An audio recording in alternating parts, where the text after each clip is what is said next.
UNqakula ubhekene namacala athinta ukufuna inkokhelo yezigidi zamarandi ukuze akhiphe amathenda ngesikhathi esengungqongqoshe wezokuvikela. Waphike wonke amacala abhekane nawo. Ukwazi inkundla loba uzithethelela ngethini uzibona unetyala okanye uthi awunamtyala. Umbuso ufike nezithombe eziwumfanekiso wolwimi olwalisetshenziswa uMapisa Nqakula uma ezofuna imali yenkokhelo. Kulezi thombe kuvele ukuthi kumlayezo ayeyithumela kuWhatsApp uMapisa Nqakula wayesebenzisa amagama afana nendumba, impepho, isinemfu, ukudukisa umkhondo uma ezofuna imali yenkokhelo. Apho kunamagama athile akhethekileyo abaye asetyenziswa ukuzama ukufuna ke le mali ibifunwa apha kuNombasa. Siyacaphula ke sithi impepho, wig, ipatkos kwakunye nesnafu ngamagama la asetyenzisiweyo ngelinge lokuzama ukufuna imali.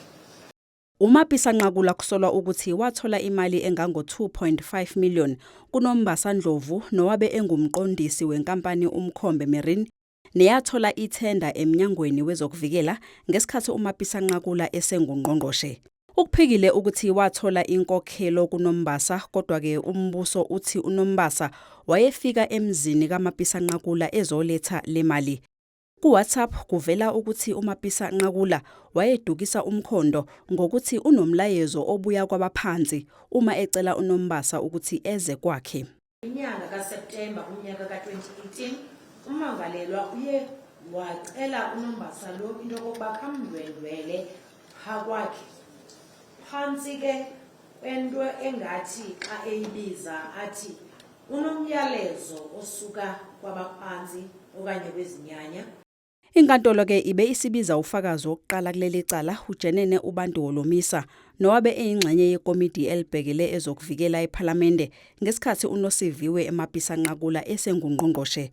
Utshele inkantolo ukuthi waqala nini ukuzwa ngalezi insolo nokuthi ke kumele kuphenywe uMapisa Nqakula. Uphothulile ubufakazi bakhe icala lizobuyela enkantolo kusasa nofakazi omusha.